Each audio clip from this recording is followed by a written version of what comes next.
Welcome back, Wash Up Walk-Ons fans, to episode, I think, 339 or 340 of the podcast. Kluber didn't tell me before he sat down to record, so that is his fault. But today, we're actually going to be talking about a lot of Iowa football, which has not been the case for however many months, because we've got a really cool guest on with us today. This guy is fairly new to the Iowa City, Iowa sports media, but not new to media at all. Kennington Smith is joining us, and he start off the conversation by saying that we were held in high esteem in the Iowa media realm, which blows my mind. And now I don't really know what's going on, but this should be a fun conversation. So, Kennington, welcome to the podcast, man. We're happy to have you here. Yeah, thank you for having me on for sure. Like I said before we started recording, the fans hold you in very high regard. I'm sure a lot of Iowa media who maybe have come to know y'all through your playing days or have listened to you since y'all started this podcast hold you in high regard as well. So for me, as a traditional media member or new media, as Draymond Green likes to coin the phrase, for me to share this space with y'all is a great honor. I'm just looking forward to the conversation.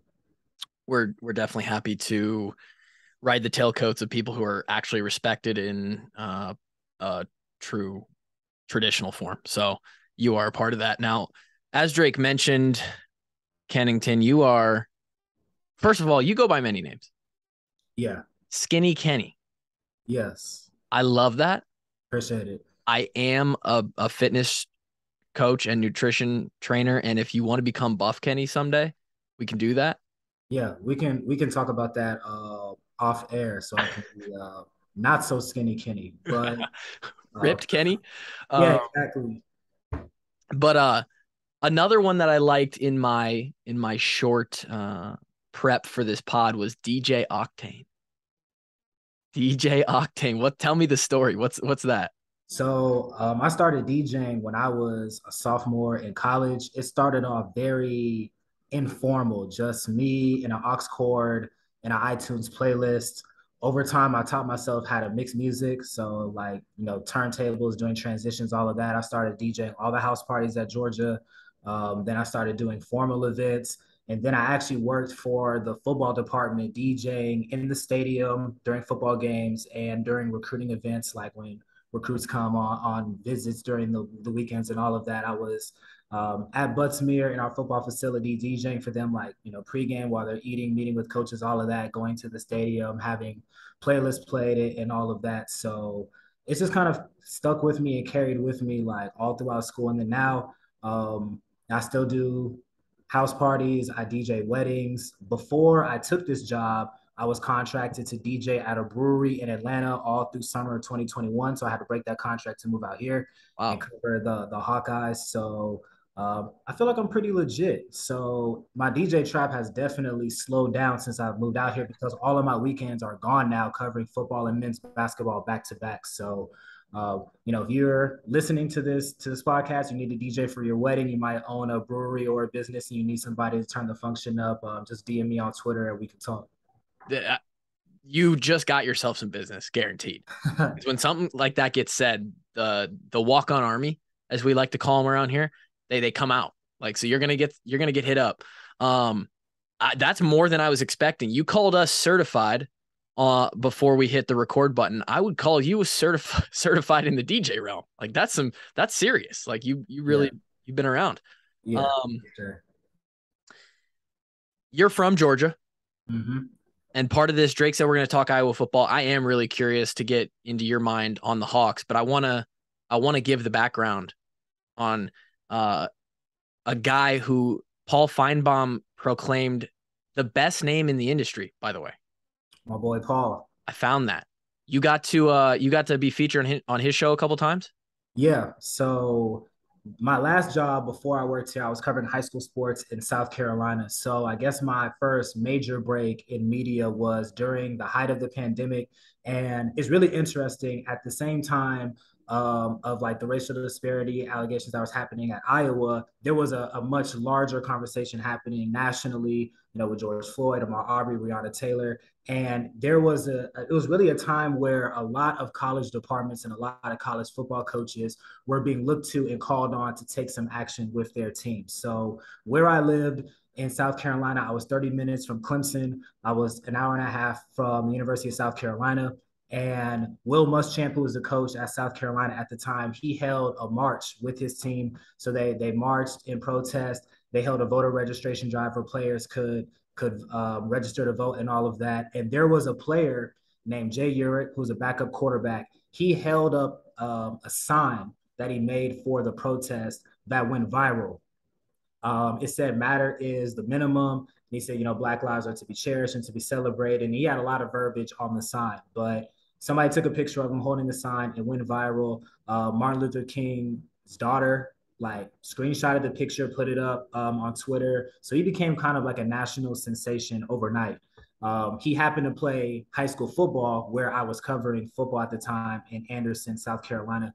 So his old coach connected me with him, and I was able to get that interview to talk to him about, the protest, why he was a part of it, why he decided to make that sign, what was the inspiration behind it. And the Feinbaum show, found that story, and they just asked me to be on. It was also at the time where COVID and sports were intertwined with, was there going to be a season? A lot of players in college like Trevor Lawrence, Justin Fields were advocating to play a season, but it was also happening at the high school level as well, because, obviously players in college want to play their seasons, but I would argue that there's a lot more on the line for high school kids trying to get recruited, trying to get noticed by colleges by playing their junior and their senior seasons. So I was on the ground covering that as well. So Feinbaum invited me on, and we talked a lot about Black Lives Matter. We talked about COVID and high school sports, and the segment was so well received that he invited me on several more times throughout the year, for updates on COVID and high school sports. And the last time that I was on before I moved out here is when he proclaimed me an award winner, because I had won an award that year also for some work that I did down there. So he said Kennington Lloyd Smith III, that's my full name, an award winner and the best name in the industry. So that was like a surreal moment. I know the people listening to this can't see my face right now, but when he said that, I was on the phone and I was just like, oh shit, like this is a major moment right here. I was like, this is like a career defining moment. So going back to the DJ conversation, I have clips that soundbite of like Kennington Lloyd Smith III, an award winner and the best name in the industry, and I use that as one of my DJ tags. Ooh, yeah, I like that little work in. Yeah, so he's not lying either. That name is strong, my man. Appreciate it. I mean, me and Drake could only wish to have a name like that. You have been in the media game or in pursuit of the media game for a long time. Yeah. I believe you are, if my dates are correct, you went to college the same years that Drake and I did. Are you 27, 28? Yes. Yeah, so we're both 27. We're all the same age. I found a clip of you. It's an hour-long YouTube video of you doing like a NCAA tournament pregame show with two other guys that are a little bit older.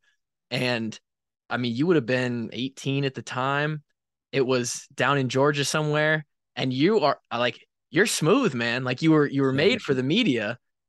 And I think I read something somewhere else that was, obviously a media arts major at Georgia. Mm-hmm. Your mom took you to a journalism camp when you were like 12? Yeah. So that's when I really found my passion for sports. So obviously I've grown up and always loved sports. But in terms of playing the sport at a high level, I learned pretty early on that was not going to be like my path. I think that we all like grow up and like want to be D1 and we want to play professional sports, but that is like, super top 1%. But I've always enjoyed sports and I've always had a love for sports. So growing up, watching guys like Stuart Scott, Stephen A. Smith, Michael Wilbon, John Saunders, Tom Rinaldi, those guys on TV. I was always watching SportsCenter, ESPN, all of those things like almost every day. And when I was like 12 years old, my mom found this journalism camp that was fairly new. It was coming to Atlanta, where we were on site at Emory University in Atlanta. And for a whole week, they were training us on the art of being journalists. So they would put up a college football game or the Super Bowl on a projector screen, and we would have to sit there with recorders and call the game like we were doing play-by-play or color commentary. they would bring in esteemed journalists, like local TV guys in the area, to come in and talk to us about preparation for interviews and having nerves when being on camera and the right questions to ask and everything. They had players from the Atlanta Falcons come in, and we did a mock press conference with those players. So we were getting very practical experience. And at the end of it, they clipped a lot of the things that we did on camera and gave us a reel that we could have on DVD. So that was really the start of where my interest in sports media came to. So I decided to take that a step further. So when I was in middle school at the time, and there wasn't anybody who was announcing middle school football games where I went to middle school at Whitewater. And I took that DVD and I set up a meeting with my middle school principal, and we sat in a room and I just put in the DVD and I just played it. And we like watched the whole thing, and I pitched him my idea. I was like, I want to announce football games. This, I kind of want to, continue to cut my teeth in this, even though I'm so young. And he let me do it. So not only like was I announcing football games, there was like a big tower that oversaw the middle school field. The school built a roof over the tower because like we're up high, the sun is beaming down like in August and all of that when games were going on. They built me a roof, and it was me and my dad up there. So he would like point out players and their numbers, like, okay, this dude made the catch, this dude made the tackle. I would announce it. That went really well. I helped found the broadcasting department at my middle school. So did like the morning announcements and all of that in middle school. Then like as it became more popular and more known in the area, the high school sports writer at the time in the city came and did a profile on me. And when I talked to him, did the interview, he offered me a job as his staff writer. So going into the freshman year of high school, I started writing on staff for him, covering high school sports. So that was like my first professional job. My first job was in a concession stand, dude. Yeah, like it's like crazy now, like looking back on it. Like I didn't even put it in perspective when all of that was happening when I was in school. But I wrote for him for 4 years. I still did the broadcasting department, morning announcements, all of that through high school. And then there was another broadcasting camp at the University of Georgia. So went to that, started to meet the professors, faculty, people there, and they pitched me on a sports media certificate that was coming to Georgia by the time that I was going to get there. So I was kind of getting recruited to come to Georgia as a media major when I was still in high school. So a lot of my professors that I ended up having, I have great relationships with, wrote my recommendation letters for me to go to Georgia. I went to Georgia on a scholarship, and I've just been kind of pursuing the media thing ever since then. It's been the plan the whole time. Yeah. And there's been nothing, it sounds like there's not a drop of something else that you want to do. Like, this is it. No, there never was. And it was really interesting. Like as I matriculated through UGA, I interned at Sports Illustrated. I've had an internship at Bloomberg.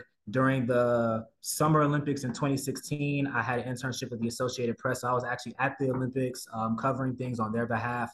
I had a lot of practical experience coming out of school, and it was still really hard for me to find a job. Like 18 months post-grad, still no job. And I was applying every day, interviewing, and it was just really hard to like break through. I think that's something that people might not know about sports media. I know you had David Eichel on here recently. Mm-hmm. He said the same thing, like he applied for over 100 jobs and didn't get any callbacks. And that's something that's very common when you're trying to like break through. Media is one of those things where it's hard to get in, but once you're in, it's a lot easier to have upward mobility. But it was really hard for me to kind of break in. I was working all types of odd jobs. I was a substitute teacher.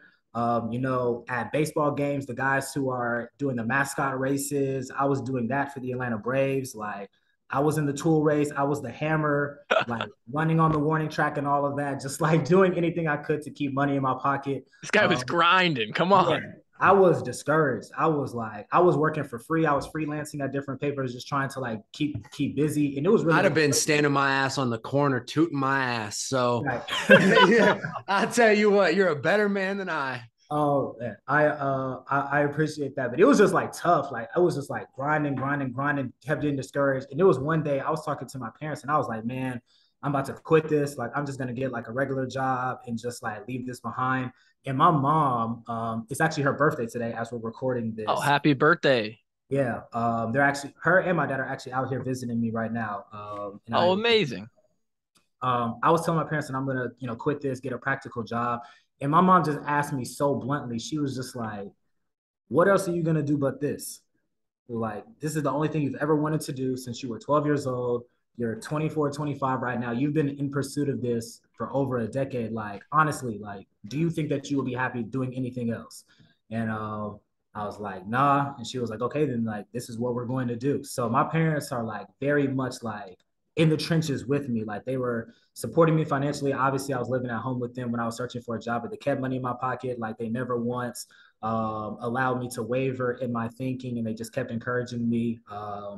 Fortunately, somebody took a chance on me covering high school sports in South Carolina, and I was able to break through. And now here I am in Iowa City. I never thought I would be living in a place like this, doing anything like this or the path that it would take me to get here. But it's been a pretty crazy journey as sitting here and kind of reflecting on it in real time. The Hawks are usually a pretty fun team to cover because there's always drama, whether it's the fans want us to fire our entire coaching staff or former players want us to fire our entire coaching staff, or the fans are pissed about our recruits, or the fans are really happy about our recruits. Like there's always something to talk about in Iowa City. Yeah, no, it's crazy. Like when I was getting recruited out here by the Register, I literally knew nothing about Iowa athletics. Like obviously growing up in the South, everything was like very SEC centric, and pretty much all that I knew about the Big Ten, especially in football, was Michigan and Ohio State. So obviously I'll watch that rivalry game, or if Michigan or Ohio State was playing another team in the Big Ten, I might watch it for a little bit, but I really didn't know anything. And when I first like started to do my research, I went back and I watched every game during the 2020 season. And all I was seeing as I kept watching was like blizzards and cold weather and high winds. And I was like freaking out. Like, I've never lived in a place where it got to be less than 35 degrees ever at any point in the year. And now we're talking about going to a place where, they're out there playing in the middle of a literal blizzard.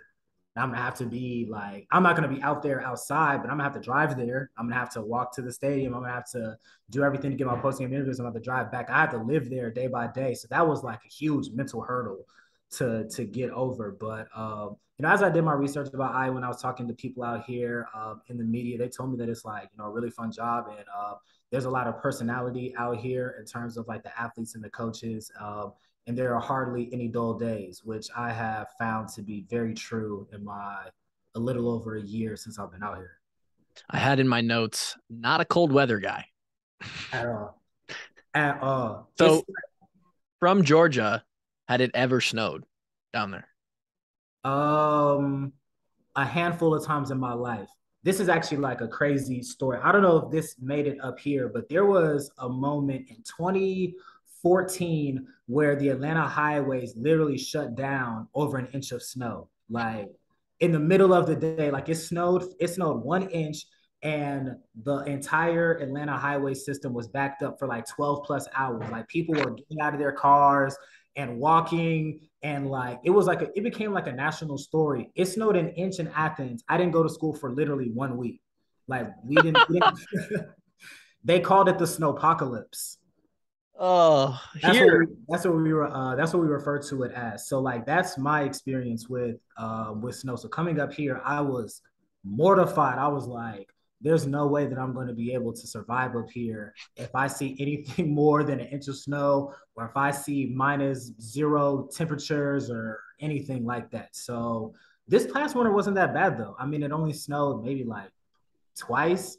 One time. You're lucky you weren't here for the winter of 2014. You would have died.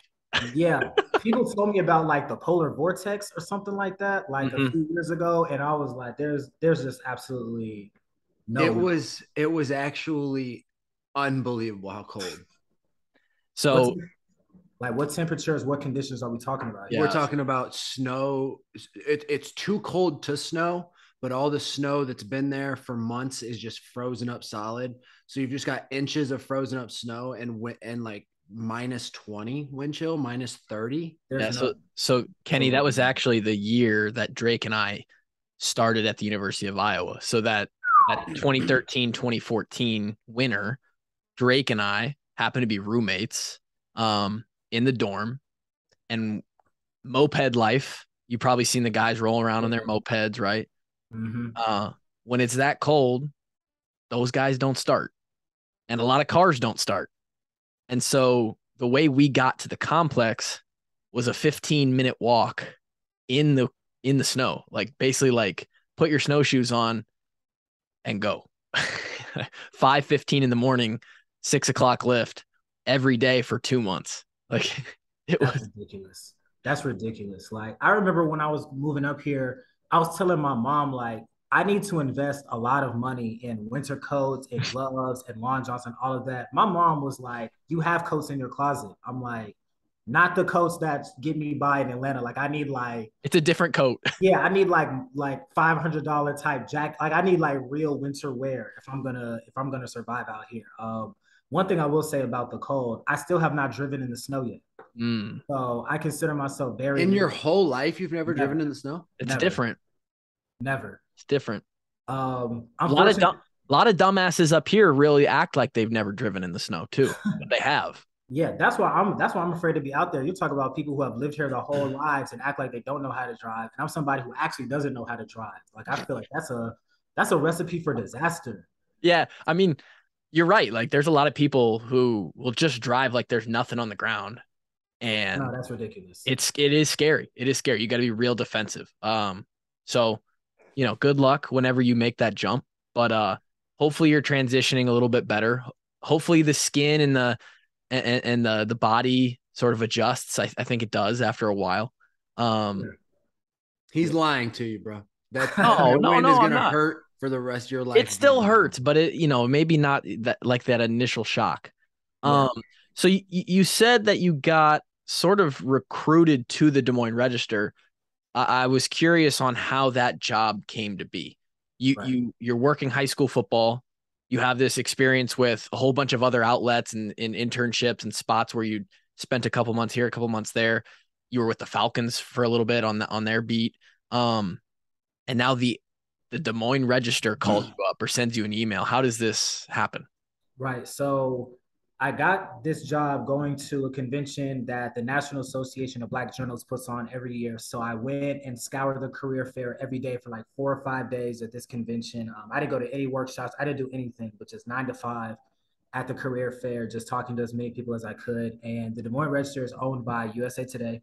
So I got hired in the USA Today family just by another newspaper covering high school sports. So I did a good job there. And then once I got on Feinbaum for the first time, that's kind of when my name really started to pick up, I guess, in the circles of the powers that be. So there came to be an opening here. And since it's in USA Today, they search internally for candidates. So my process of getting to the register pretty much like went like this. I got a cold email one day on Teams from my now sports editor who was just like, hey, I'm the sports editor at the Moines Register. Are you looking for a step up to covering the Big Ten? And I was like, shit, yeah.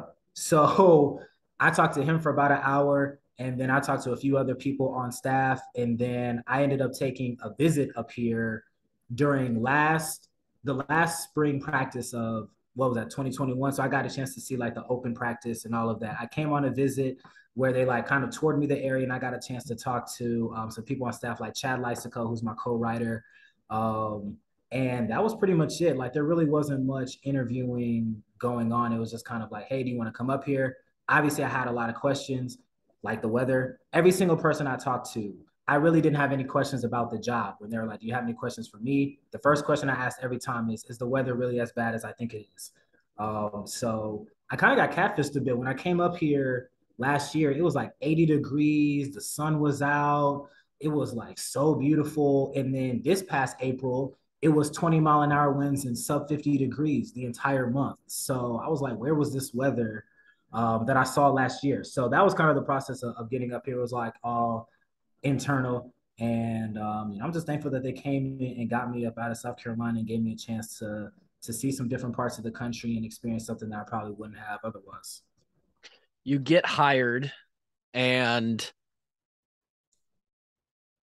we are off the heels of you're a summer removed basically from probably one of the biggest times of drama inside of the program that you're now about to cover, Mm-hmm. and you're coming from, you already talked about how getting on Feinbaum, I mean, that whole thing was about the George Floyd and the social justice sort of movement.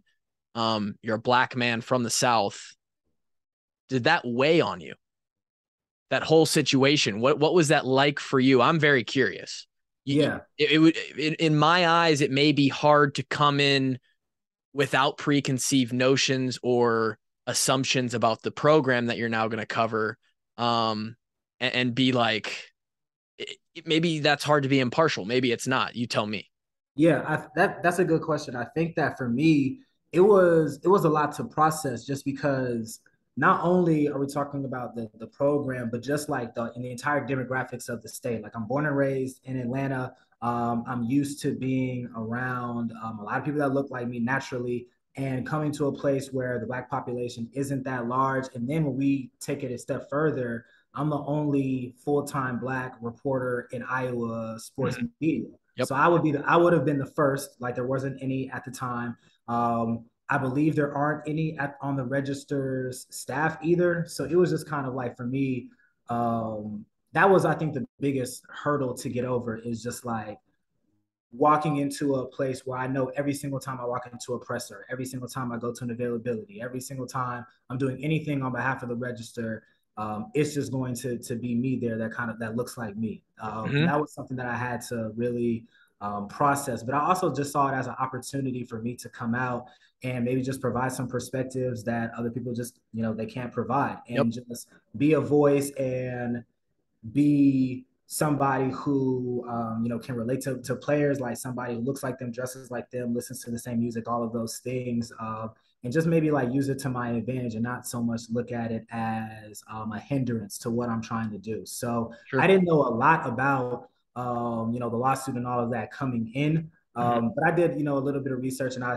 understood it was going to go to trial, like, a few years later. So I knew I was going to have a chance to kind of get acclimated on it. So that specifically didn't weigh on me a whole lot. It was just kind of like, the everything else. But, so far it hasn't, really hasn't affected me in the way that I thought that it would. So I guess like when it becomes like a more prominent topic as we get like closer to the trial date and all of that, and like more information starts to come out, I think that's when maybe it'll weigh on me a little bit more. And I think that's kind of when I'll be tested in terms of like how I cover it, Right. things I say, and everything that transpires. Just because in the last year or so that hasn't, come up.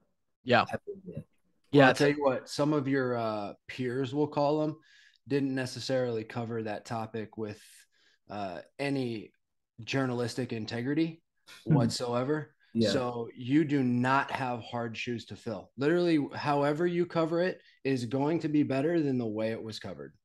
Yeah. Well, I mean, I just hope that people just keep things in like perspective. And I just don't, what I hope truly is that it's not performative in terms of like how people cover things. Like, Yes.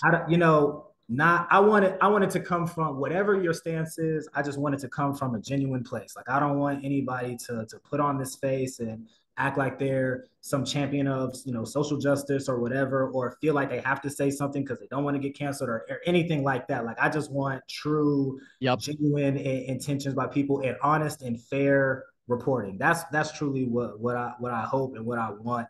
And I guess like I would challenge my fellow media members to do as I guess we enter into the next part of this, whenever that takes place. So those are just my initial thoughts. I think we would appreciate those same things. And a couple, Drake, there were a couple good ones out there. There's still a couple good ones. One of them is but you got to understand that it all gets lumped together. Right. Skinny Kenny here. He's got his main colleague Chad is one of the best in the biz, and he does a pretty good job. There's some others who don't. You are right, Kenny. The state of Iowa is about as white as the snow that comes down in the winter. So it is. I can't imagine. I can't imagine the not just the weather change, right? I think you said in an article you'd been to the Midwest one time before moving here. But that cultural change as well. And the perspective that you may be able to provide is such a unique one because it parallels the experience that a lot of our former teammates and a lot of the current guys who come from African American communities experience as well when they come to the University of Iowa. Yeah. And that's I think all of our former Black teammates or current Black players would tell you, like, yeah, a little bit of a culture shock. It's different.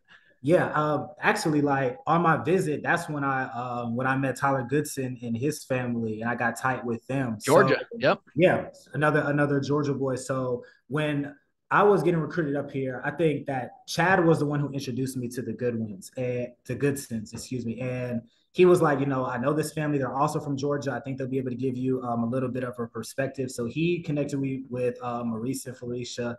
And I talked to them on the phone for almost like an hour before I even came on the visit.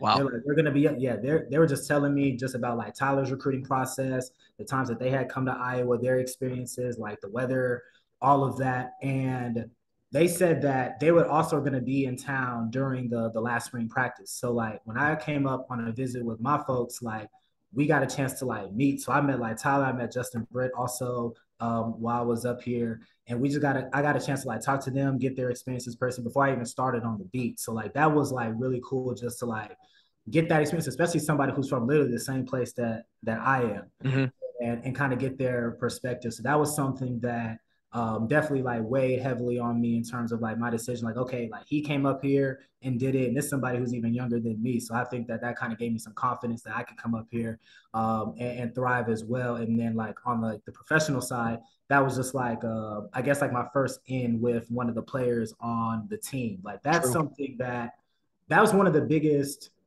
challenges or differences coming from covering high school to covering college. Like when you're covering high school sports, I could just walk into an athletic director's office whenever I want and say, I want to talk to this player, this player, this player. He's just going to make it happen because they're happy to get that coverage. Yeah. And not to say that, Coach Ferris and McCaffrey and all of these, coaches and administrators don't appreciate the coverage, but there's a huge barrier there. And building those relationships and those connections with coaches and players at this level than at the high school level. So that was something that I would say was definitely a huge blessing coming in and already having like a pre-established relationship with at least one player who was, one of the more prominent players on the team. So that was kind of like a good way to kind of like hit the ground running, I guess you could say. And, like everything else has kind of like happened like organically as I like come to availabilities. Players start to see me more often. They're like, okay, like this is like becoming a more of a familiar face, and I can kind of build relationships that way. Yeah. A huge part of the job, right? Like Drake and I, at least for the last 5 years, it's getting a little bit less easy because we didn't actually play with them. But on our side of this whole media thing, for a long time, we had played with every guy we were trying to have on the show. Right. So it was as simple as like texting our boy and just saying like, hey, you want to come on the podcast, right? Right. Now, you kind of, in a way, there's got to be some sort of grooming's a bad word, but sort of fostering of relationships with the players, right? We obviously know the whole coaching staff, not as hard for us to kind of have an in there, but as a reporter, a journalist, relationships with the athletes are huge because that can determine drastically how interviews go. 100%. And the kind of answers that they're willing to give you. So I asked David the same thing in some way or another. How do you approach that? Yeah, I think, for me, just like first, like just being like genuine in my line of questioning. I think David said something about not asking gotcha questions or trying to go in there with an angle or an agenda. I think is like really important. I think for me, one thing that that's been helpful for me, and especially with like Black players, is kind of like how I dress. So like when I go to availabilities, like obviously like I keep things in perspective of like not wanting to like be like super casual, but I have not to toot my own horn, like a pretty impressive sneaker collection. So like I'll wear like Dunks or Jordans or like I'll wear those type of things like to availabilities or practices. And that's something that catches a player's eyes. Like during spring practice, I had a pair of dunks at the open viewing period, and Nico Reganey walks by and he like takes a double take and he like looks down. He was like, bro, those are some nice shoes. I was like, appreciate it. So like, that's like something like that. I think like as small as that is something that's like a common ground that you can find with athletes. I think our age definitely helps. Like me, David, John Steppe at the Gazette, we're definitely the Sean Bach also from 24/7. We're like the youngest one. So I think that there's like a little bit more of a trust factor there. Like this is somebody who I think that I can relate to. Mm-hmm. And then from there is just like being cool with them, saying like just being there, asking good questions, maybe having a laugh with them, maybe making like a pop culture reference or something that they'll be able to understand just to break the ice. And I think that naturally over time, like they'll start to get more comfortable with you. I think that Tyler is a great example of like we had common ground being from Georgia, and then just like spending more time together. When I did like a profile story on him and just seeing him throughout the season, being able to talk about like, where do you get your haircut around here? Like, I like your fade. Like, where can I get something like that? Or like just like looking at each other's shoes or anything like that kind of culminated into me like breaking the news that he was going to enter the draft and like doing the interview with him about like, skipping out on the Citrus Bowl and all of those things. So like that's like what you want as a journalist. Like it's not so much, I don't want it to sound like I did those things for that story, but like that's like the natural culmination or like the ideal scenario of what happens when you build a relationship with an athlete, that they will come to you in a time of maybe struggling other circumstances, or like when they're about to make a business decision, they'll be comfortable with you talking with you in depth about certain things.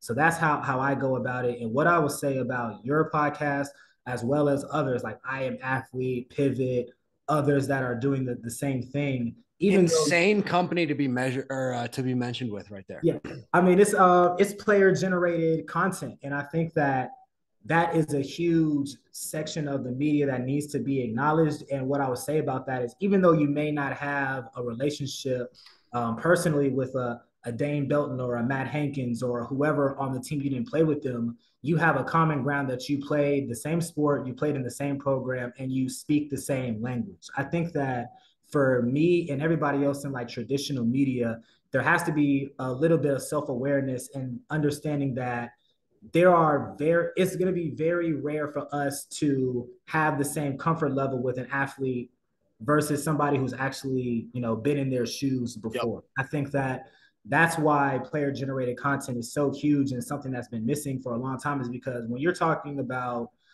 getting athletes to be comfortable, I think that they're going to be naturally comfortable with somebody who has walked a mile in their shoes, so to say. So that's something that I think is like a natural hurdle for us to kind of like, crossover. But I also think that's why what y'all do is so important, and why I support player generated content is just because there are going to be certain nuggets of information and certain stories that they're going to be more comfortable telling y'all that they're not going to, want to tell us, not going to be comfortable telling us. And that's perfectly fine. I think that there's enough room in this space for all of us to kind of coexist and for us to do our own thing.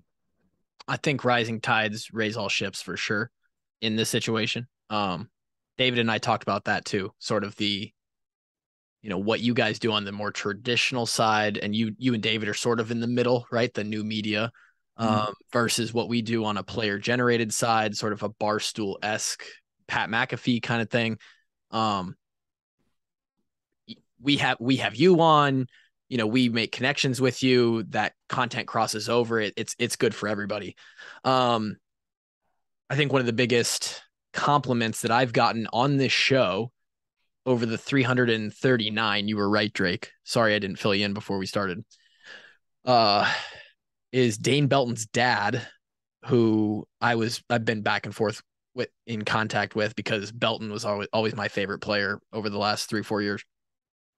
His dad sent us a message after we did the podcast with him and said that Dane told him that it didn't even feel like an interview. It just felt like he was chopping it up with the boys in the locker room.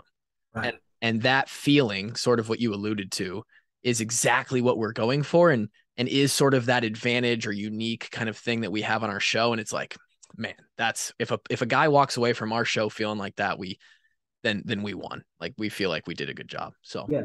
And I think that's a win for the fan base. At the end of the day, like especially a fan base as passionate as Iowa's, which I had no idea how passionate this fan base was until I was in it. When I announced that I was getting this job last year, I think I got 1,000 followers in a day on Twitter, and that was like a huge like brain explosion moment. Like, oh shit, like these people like are really, really, really Yep. invested. And I think that that's something, what you're talking about, having that part of content that fans can consume, that's such a big win for them because y'all are going to have, the hour-long conversations with Dane or whoever else on the team, and they're going to get kind of like that behind-the-scenes look at the football program, and then they can come to a Des Moines Register, they can come to a Gazette or a Rivals or a 24/7 and get the traditional media, like the coverage leading up to the game. And I think it was either Riley Moss's dad or Jack Kerner's dad that was telling me at a game last year, like, he enjoys the content just because he needs something to fill his week with. So it's like,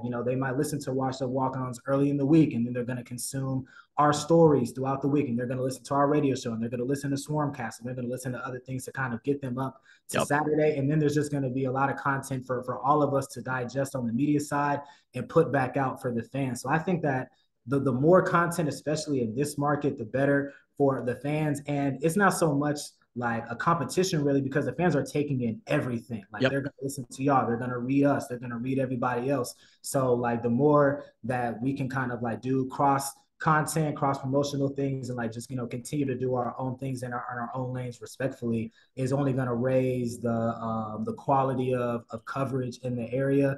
And ultimately, that's what fans want. They want quality coverage, and they want to be able to go to different places and know they're going to get different things and different products from different people. Yep. Drake. So the SEC gets a ton of hype through media about their fan bases, right? Like everybody says that the SEC has the most, loyal fan base, the best fan base, blah, blah, blah. Why is Iowa's fan base better than all of them? Because we know that it is.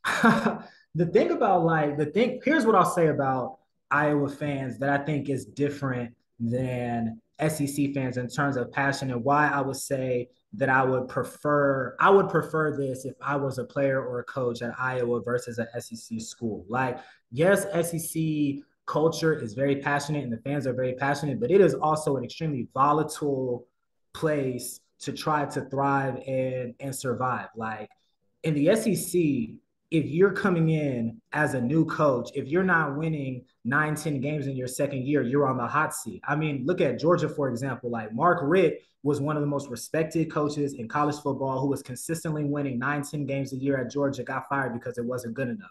Gus Malzahn took Auburn to a national championship, and I don't have his wins in front of me, but his last 3-4 years at Auburn, 8 wins, 9 wins, 10 wins, multiple wins over Nick Saban, wasn't winning the SEC. He's out of there. And like the fans have such a high expectation for the team that if the expectations are not met, then they're almost kind of like checked out in a sense. I'll use Georgia as an example.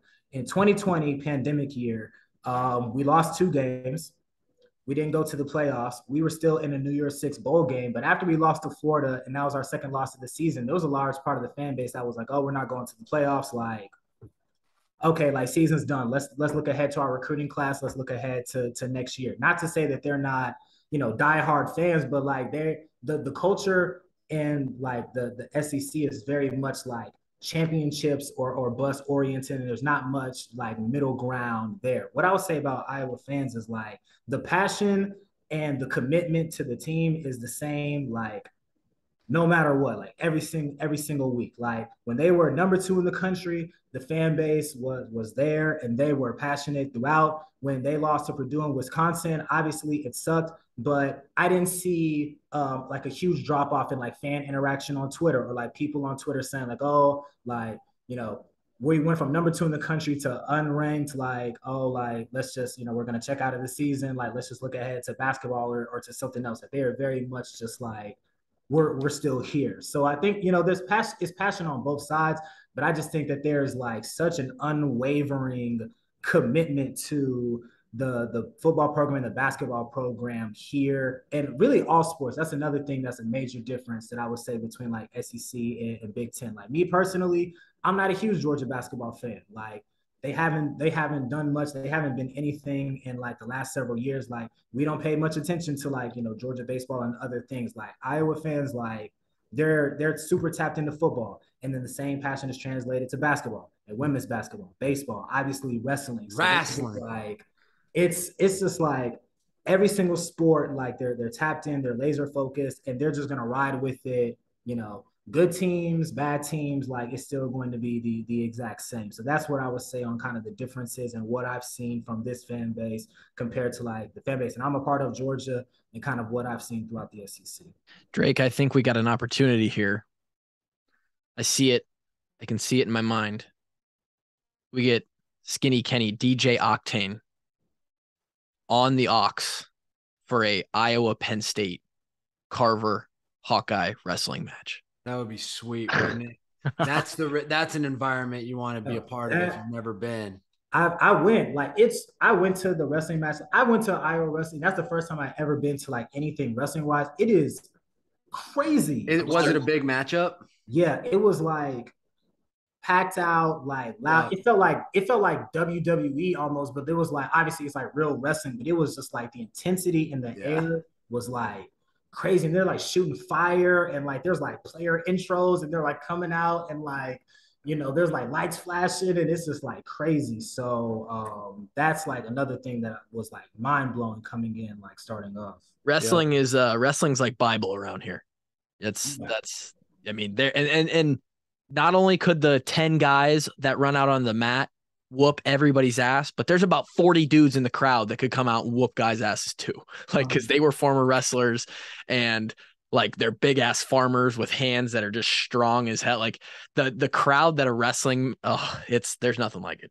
Yeah. I would love to be on Ox for that though. That would be like, even like an Iowa football game. Like I would love to get on the Ox, like maybe spin a playlist or whatever. Yeah, that'd be crazy. The fans excited. I think that would be a lot of fun. Before we move on to a couple of things on Iowa football, I told you we were going to learn about Kenny today. Lystico is your peer now. He's your side.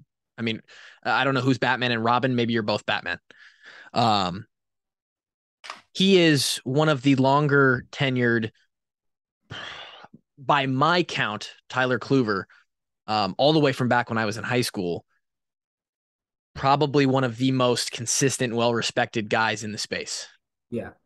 What have you learned from him, taken away from him in your short time here already that has impressed you, or you sat down at the end of the day and you're like, damn, like Chad's good. Like his writing style is crazy. Like the way that he can paint pictures, set up a story, set up graphs, and when I say graphs, like sections of a story, the way that he can like paint a picture is something that I admire. The way that he can build relationships quickly is something that I also admire as well. Like he's obviously tapped into the program. He has sources. It's another thing that is a huge challenge coming in as a new media member, is trying to like build out some sources. So like something that like I'm constantly impressed with is like he can get like a pre-approved, he can get like the list of like players that we're going to get for availability, so we can like game plan that early. Like something like that is like so huge that we can just go in with a set game plan, know what we're going to do, execute it, and everything runs smoothly. So just stuff like that.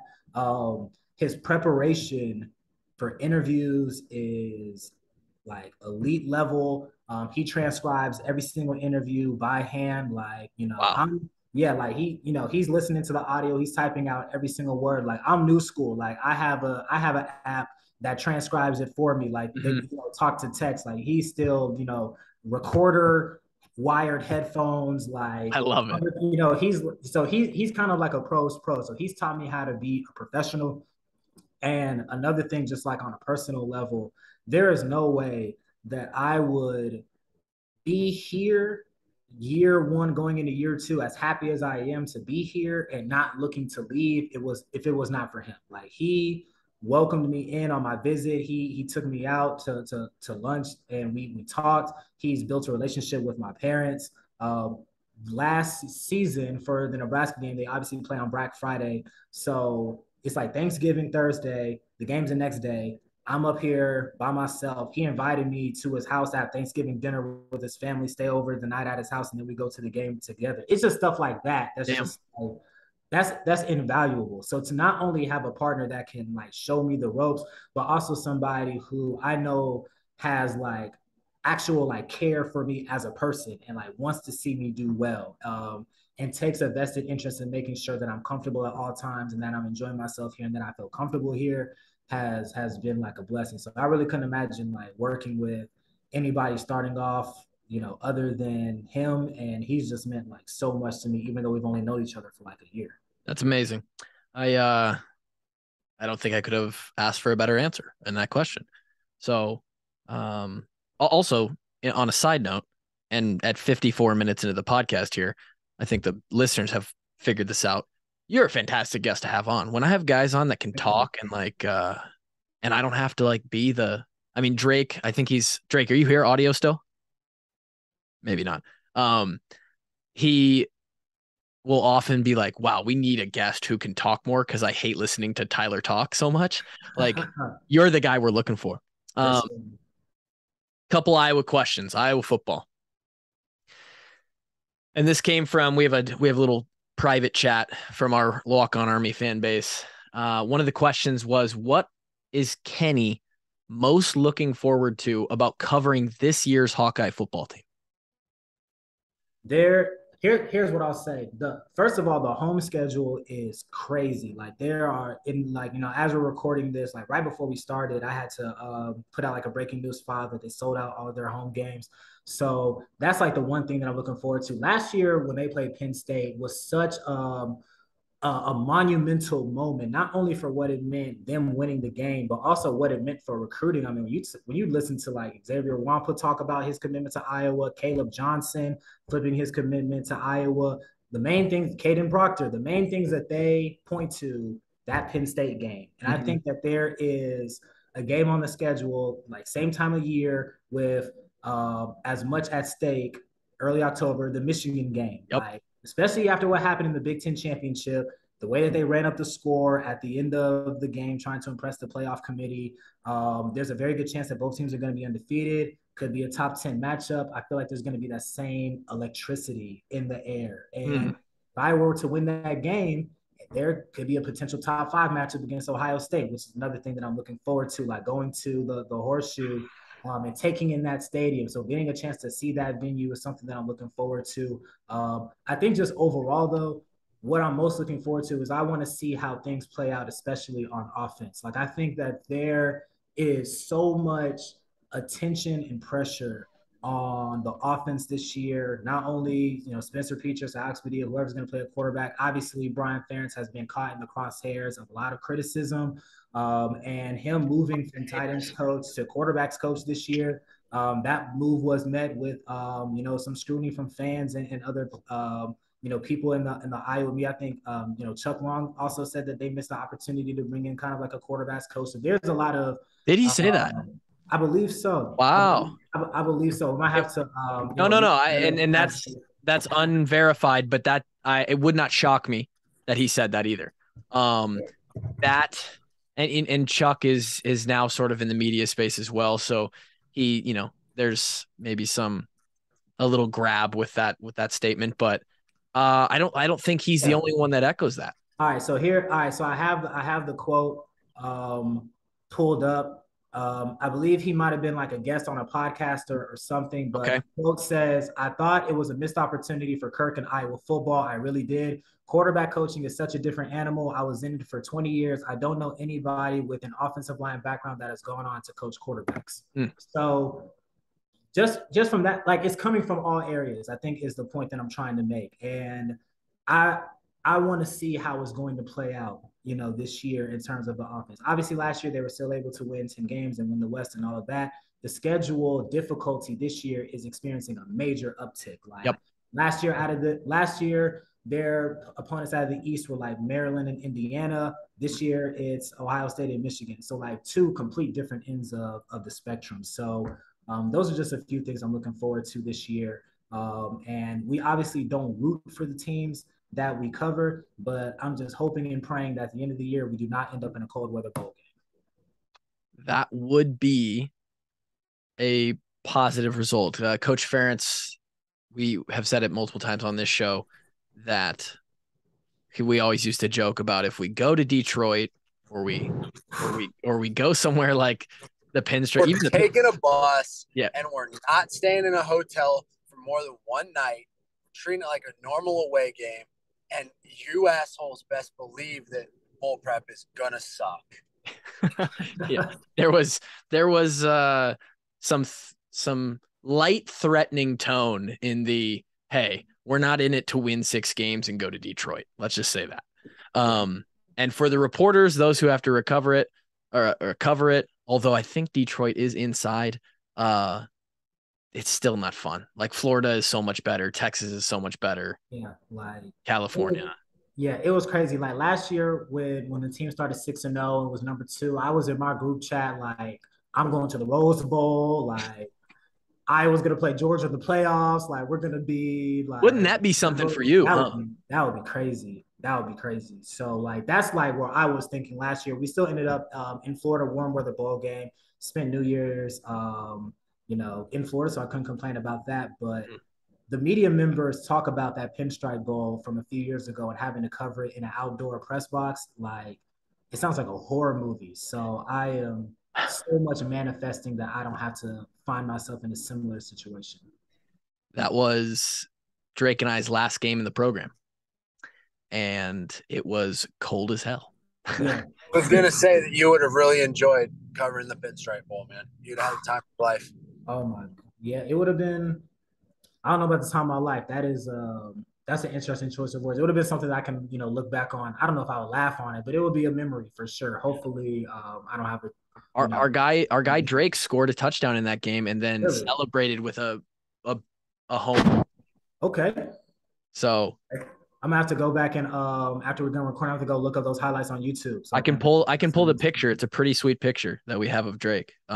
Actually one that I'm trying to turn into like a trading card for our fans. But that was genuinely the most impossible football game to play ever, though, because they didn't give us ice skates before the game. Okay, so nobody had the right shoes because we didn't have blades. So you're saying you scoring is sort of fluky because the defense couldn't tackle you anyway. Me scoring was fluky for so many reasons, mainly because the running back scored for me, dude. That's true. And Weeding got you down there. Yeah. So I'm not going to take up any more of your time. You are already so gracious to give us an hour plus, and I have been delighted to have you on the show, my man. And I don't want this to be the last time. I'd be lying if I said that me cultivating relationships with all the people on the beat would be a bad thing. So I'm glad that we got to make this connection, and I am looking forward to reading and consuming your content as we move forward here, and having you back on the show sometime. Yeah, for sure. I appreciate you having me on. Literally, just hit me up whenever. This was a lot of fun, so I'm looking forward to it. And fall camp is here, so I kind of put out like a little preview of like story. Do you know how much those words suck? Like you said fall camp is here, and you said it real nonchalant. I don't know if you know what that actually feels like, the hurt.